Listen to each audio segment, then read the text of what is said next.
Olá, como vão? Então, hoje iremos continuar a nossa aula sobre meios de transporte, tá?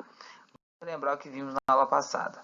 Na aula passada, nós vimos, primeiramente, a definição, de meio de transporte e a sua importância, que é o deslocamento de uma pessoa ou bem de um lugar para o outro, ou de uma origem ao destino.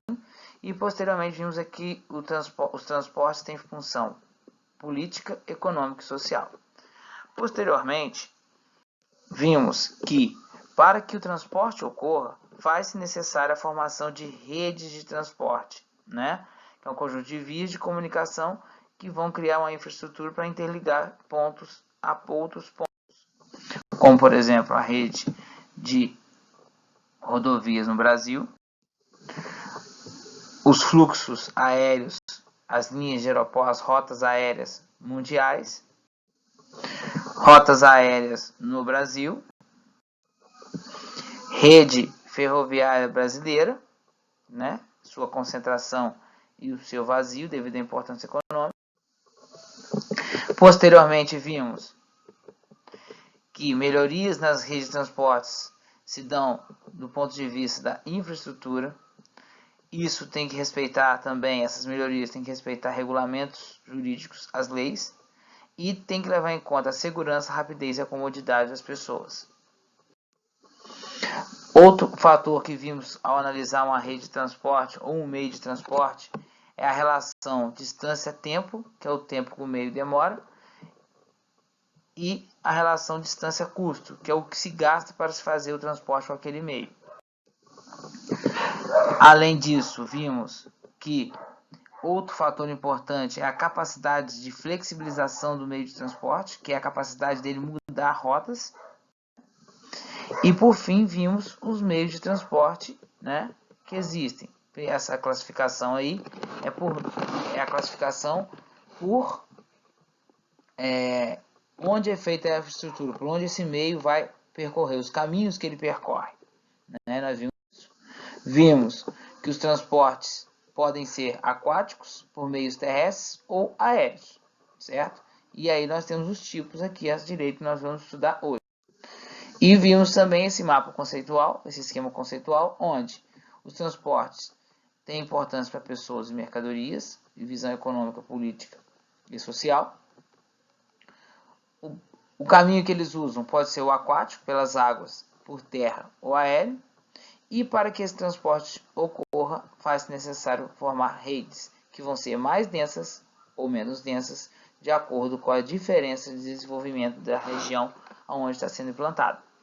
Então, isso nós vimos na aula passada. A partir de hoje, nós iremos ver os meios de transporte e suas vantagens e desvantagens. Vamos lá?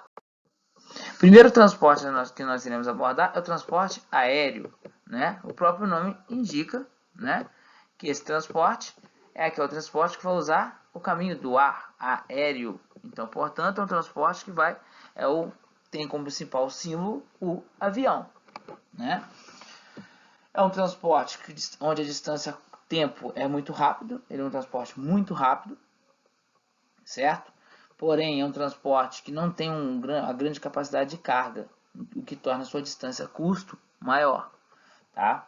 É um transporte com grande segurança, tá? Ele apresenta baixos índices de acidentes. Aí vocês vão falar assim, mas professor, quando uma pessoa sofre com um acidente aéreo, essa pessoa dificilmente vai sobreviver. Ele é mais letal, o acidente dele, mas se você olhar o percentual de acidentes que ocorrem no mundo todo, é muito baixo. Morrem muito mais pessoas e ocorrem muito mais acidentes no trânsito do transporte rodoviário do que um transporte aéreo, por exemplo. Ele não tem tanta flexibilidade porque assim, a capacidade de mudar a rota, a acessibilidade depende da existência de aeroportos, dependendo do tamanho do avião, nem todo aeroporto vai aceitar aquele avião, então você precisa de ter um aeroporto com grande capacidade para grandes aviões, então essa acessibilidade vai variar de acordo com a infraestrutura. Então, quanto mais aeroportos você tiver, mais capacidade de flexibilizar os voos nós teremos. Outro ponto importante, que é um problema, ele produz grande poluição atmosférica, tá? Porque ele consome muito combustível e também tem elevado consumo de combustível, certo? Como já disse aqui, desculpa aí, ele tem um elevado consumo de combustível. E isso causa uma grande poluição atmosférica e também sonora. Ele é inadequado, como eu já disse já anteriormente, para cargas com baixa, pois tem baixa capacidade. Por isso que o transporte aéreo é muito usado para o transporte de pessoas, tá? Há transporte de carga? Sim, mas cargas perecíveis ou de tamanhos assim menores. Você não pode, por exemplo, pegar um avião para fazer um transporte de grande capacidade, como por exemplo de minério. Outra forma de transporte, outro meio de transporte. Gente, vale lembrar que os transportes também são chamados de modais, tá? Em vez de eu usar meio de transporte, eu posso falar modal de transporte, tá ok? Mas continuando, outro meio de transporte é o transporte aquático. Como eu disse anteriormente, ele pode ser de três tipos, né? Fluvial, quando as águas utilizadas são em rios navegáveis. Ele pode ser transporte marítimo, quando usa mares e oceanos. E, em menor caso, tá? Ele pode ser um transporte aquático lacustre, quando se usa lagos, como é o caso, por exemplo, dos grandes lagos americanos, muito utilizado pelos Estados Unidos e Canadá. Tá? É um transporte muito usado para mercadorias pesadas e volumosas, certo? E não perecíveis, como petróleo, minério, né? Cargas tecnológicas e tudo mais. Usando principalmente os contêineres, são aquelas enormes caixas que eu vou mostrar daqui a pouco, né? E dependendo do navio que é, ele vai receber um nome específico. Por exemplo, um navio petroleiro transporta petróleo, certo? Um navio, um cargueiro vai transportar outros tipos de carga, então ele vai receber nome de acordo com o que se transporta, a sua especificidade. Ele é muito adequado para longas distâncias, né? O meio de transporte, principalmente o marítimo, é muito usado para importação e exportação de produtos, certo? Entre os países, porque ele, apesar de ser lento, muito lento, ele tem uma grande capacidade. Apesar da distância-tempo dele ser grande, ele tem uma distância custo muito baixa devido à sua capacidade de transporte. Tá? Com destaque, a sua infraestrutura, os principais portos estão na América do Norte, Estados Unidos e Canadá, né? E na Europa e na faixa asiática, no Japão, ali, China, Japão, a região com os portos mais importantes. Aqui nós vemos um mapa, certo, do grande fluxo de navios pelo mundo, rotas marítimas, com destaque para o Oceano Atlântico, certo? Que apesar de estar perdendo importância para o Oceano Pacífico, ainda é o principal oceano utilizado para navegação, principal eixo econômico do mundo, ok? Continuando então, os portos geralmente eles têm que ter uma infraestrutura, certo? Eles recebem diversos tipos de produtos, ok? Muitos deles, cidades surgiram em torno de portos, então são chamadas cidades portuárias, ou próximas em outras indústrias pesadas, como refinarias, siderúrgicas, para facilitar o transporte. Aqui nós temos, por exemplo, os containers, né? Que é uma invenção japonesa que facilita muito o transporte de diversos tipos de cargas, porque ele padroniza tudo em caixas, né? Muito conhecido, inclusive, de vez em quando passa aí nas ruas, a gente vê containers, tá? E geralmente os portos, alguns deles precisam de áreas de armazenamento, como por exemplo, um porto de exportação de grãos. Ele necessita de ter um armazenamento para que possa ser feita a carga. Tá? Outro meio de transporte, muito conhecido por todos nós e muito utilizado, é o transporte rodoviário. Né? Característica deste meio de transporte. Tá? Talvez a gente pode colocar que é o transporte, ou um dos, mas talvez o mais, né? Utilizado no mundo inteiro. Tá? Ele é muito usado para transporte de pessoas e bens, principalmente no Brasil. Tá? E assim, nós vamos ver por que isso no Brasil e por que no Brasil também. Mas vamos ver as características dele. Uma principal característica do transporte rodoviário é a grande acessibilidade dele. Então, enquanto o avião, o trem e o navio necessitam, certo? De caminhos específicos, infraestrutura, para que possam conseguir fazer alteração em suas rotas, o transporte rodoviário é um meio que precisa de menos infraestrutura. Vou dar um exemplo simples. Um carro ele pode andar tanto numa estrada asfaltada, quanto também andar numa estrada de chão batido, ou até mesmo um caminho que seja mal cuidado. Tá? Isso mostra a grande capacidade de mudar a rota. Por isso, a grande característica do transporte rodoviário é a flexibilidade. Então, por isso, ele tem grande facilidade de circulação. Certo? No mundo foi criada uma grande extensão viária, porque também o carro é visto como um artigo, né, vamos colocar de luxo, mas de primeira necessidade, ostentação, vamos colocar assim, que as pessoas, todo mundo, quando se tem uma condição, não, quero ter o meu carro, para ter uma particularidade. Então, o que acontece? Isso, houve um grande investimento na rede viária do transporte rodoviário, certo? E aí esses automóveis de hoje vão ficando cada vez mais especializados, cada vez mais modernos, e isso traz uma comodidade mais privativa para a pessoa.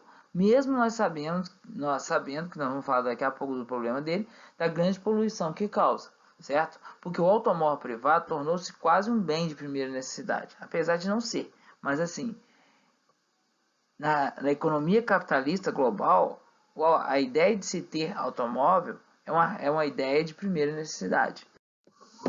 Porém, né, a gente vai ver daqui a pouco que ele causa grandes problemas.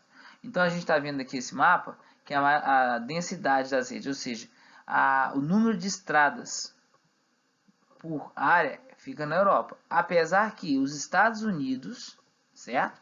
Tem a maior extensão rodoviária do mundo, extensão em quilômetros, tá? Nos Estados Unidos.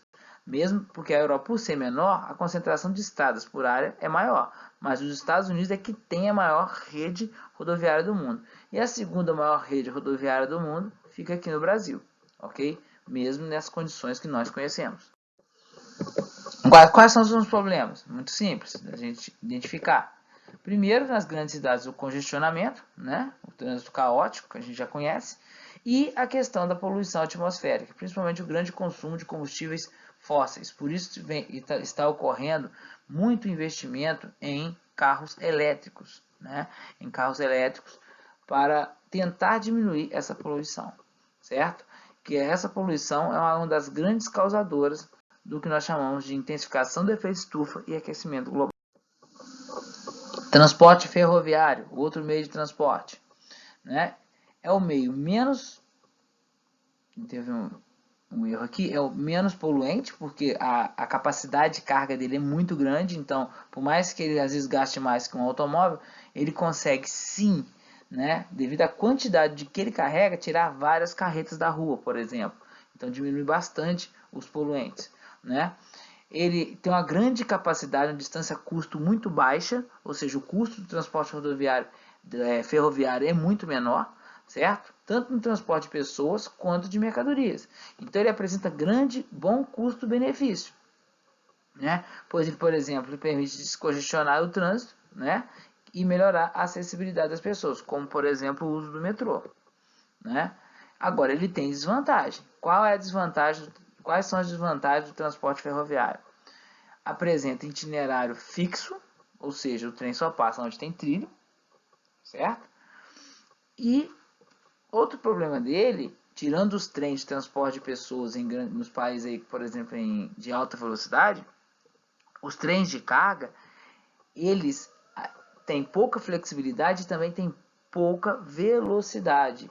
Então, a distância tempo dele é pequena, mas compensa com a distância custo dele, que vai fazer com que o transporte fique muito mais barato. Por exemplo, se você pegar um trem simples aí, no mínimo ele carrega 105, 110 vagões de 40 toneladas. Em contrapartida, né, uma carreta, um trucado, por exemplo, ou uma carreta, carrega no máximo 120 toneladas. Então você vê, a capacidade de carga dele compensa a lentidão desse meio. Aí nós vemos que a Europa é um grande destaque, né? Tanto no transporte de pessoas quanto, tá, de carga. Usa muito transporte ferroviário. Os Estados Unidos também têm destaque na rede ferroviária. Infelizmente, o nosso país foi deixando de lado o transporte ferroviário em prol do transporte rodoviário, principalmente por causa das indústrias automobilísticas que se instalaram nos anos 50 e 60. Então, o governo deu destaque às rodovias com o intuito de vender automóveis, e isso acabou prejudicando a evolução do transporte ferroviário no Brasil. Outro meio de transporte, que apesar que muitas pessoas às vezes nem sabem que é um meio de transporte, é o transporte por tubos, né? E dutos e cabos, tá? Condutores, né? Apesar de muitas pessoas às vezes não saberem que é um meio de transporte, os dutos são meio de transporte, porque eles transportam algo entre uma origem e um destino, certo? E muitas pessoas precisam desses dutos. Por exemplo, o esgoto das nossas casas é transportado por quê? Não vem um caminhão na tua casa tirar o esgoto todo dia. Ele é transportado por duto. O ideal seria para uma estação de tratamento, mas isso não acontece. Infelizmente, muitas das vezes transporta para os rios, né, próximos, né, os mananciais, poluindo-os, né. Outra questão importante: a energia elétrica que chega na sua casa vem por meio de cabos, também é um meio de transporte, tá? Então, o transporte de tubos ele é muito usado, por exemplo, para gás natural, gás chamado gasoduto, petróleo, oleoduto, mineroduto, tá? Os tubos de esgoto e tudo mais. É um meio de transporte rápido, tá? Seguro, econômico, teve uma digitação aqui, e não poluente, tá? Porque na verdade, muitas das vezes vai ocorrer por gravidade esse transporte, tá? O melhor exemplo disso é o transporte de água, né, tá? E esgoto. Mas também nós temos aqui, como eu já disse, outros produtos que são transportados por esses meios, como energia elétrica, petróleo e combustíveis e tudo mais, tá? Por cabos a gente tem também a transporte de energia elétrica, como eu já falei, através de linhas de alta tensão, certo? E a internet que chega em muitas casas, né, muitas vezes vai por um cabo de fibra ótica, certo? Como também a televisão, tá? Então o transporte de duto e cabos é muito importante para as pessoas também. Agora, todas as redes de transporte elas vão provocar problemas, tá? A implementação de uma rede de transporte ela causa problemas, tá? Seja ela qual meio for, vai causar impacto ambiental, como por exemplo, cobertura do solo, impermeabilização, certo? Escoamento das águas, certo? Alteração de sistemas aquáticos, dragagem. Então, todos os meios eles causam um certo tipo de impacto e todos eles vão ter vantagens e desvantagens. Uns vão ser mais lentos, enquanto outros vão ser mais rápidos e tudo mais. Certo? A poluição, derramamento de substâncias químicas, certo? Contaminação, tá? Ruído, que é um problema muito sério. Então, nós vamos ter vários impactos de desenvolvimento. E todo meio, como eu disse, tem vantagens e desvantagens. Tá? Por isso, o que acontece? Para compensar essas vantagens e desvantagens, do ponto de vista econômico principalmente, do ponto de vista social, nos últimos anos está ocorrendo a formação de redes, chamadas de redes multimodais ou redes intermodais. Tá? Isso aqui é uma questão mais burocrática, a questão do nome. Mas o que é isso? Seria o uso, na verdade, de vários modais de transporte, tá? Vários meios de transporte, tá? Para executar um transporte entre uma origem e um destino, ou vários transportes entre uma origem e um destino. Certo? Então, seja intermodal ou multimodal, a ideia é você usar vários meios de transporte, para que o uso de um compense a desvantagem do outro. Ou melhor explicando, que a vantagem que um modal apresenta compense a desvantagem que o outro modal se apresenta. Então, por exemplo, aqui, vamos acompanhar. Então, eu tenho aqui isso, uma origem, um produto, certo? Então, esse produto vai sendo transportado num trecho por uma rodovia ou por vários caminhões. Aí, esses caminhões chegam no terminal, passa essa carga para um trem, né? E que vai carregar, às vezes, vários caminhões desses numa única viagem, certo? Esse trem vai chegar ao outro terminal e embarcar o produto em um navio, seja ele qual for, seja fluvial ou seja ele marítimo, e aí você vai levando até chegar no outro caminhão, até chegar ao seu destino. Então, neste trajeto entre a origem e o destino, o produto passa por diversos meios de transporte, certo? Essa é a ideia, tá? De promover maior competitividade, rapidez na logística, certo? E chegar ao destino. Então, em suma, o uso da multimodalidade leva a uma redução dos custos e aumenta a eficiência, pois a vantagem de um modal, como eu já disse, compensa uma desvantagem do outro. Tá? Então, isso que nós vamos terminar a aula de hoje, mostrando que a multimodalidade talvez seja uma forma de você diminuir as desvantagens que o meio de transporte tem, porque todos eles têm vantagens e desvantagens, ok? Então, um grande abraço para todos e até mais.